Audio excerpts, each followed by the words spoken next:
အားလုံးပဲမင်္ဂလာပါဒီနေ့ကတော့ကျွန်တော် E30 စစ်လေးနောက်က E30 စစ်လေး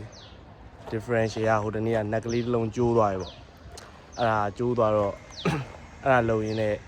ဖြုတ် differential ဖြုတ်ပြီးတော့ကျွန်တော်တခါတည်း drill ဆွဲလို့ရအောင်ဝရိန်တို့မှာဖြစ်ပါတယ်အဲ့တော့အားလုံးပဲဆက်လက်ကြည့်ရှုပေးကြပါဦးဗျာ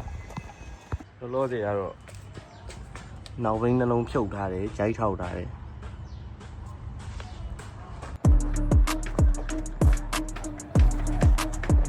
อย่าไปเลยไป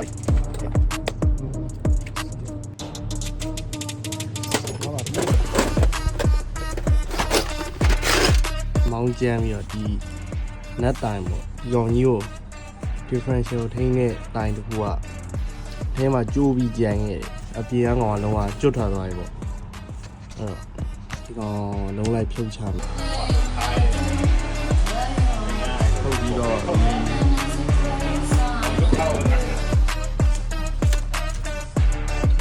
ကျိုးသွားတာပါ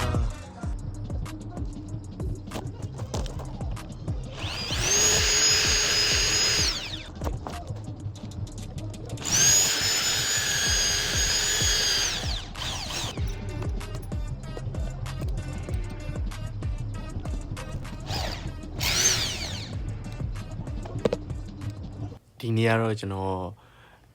differential ဖြုတ်ခဲ့တယ်ပြီးကြတော့အမှကျိုးနေတဲ့နက်ကိုအပေါက်ဖောက်ခဲ့ပေါ့နောက်နေ့ကျမှဘာတွေဆက်လုပ်မလဲဆိုတော့အားလုံးပဲလိုက်ကြည့်ပေးကြပါအောင်ခင်ဗျကျေးဇူးပါ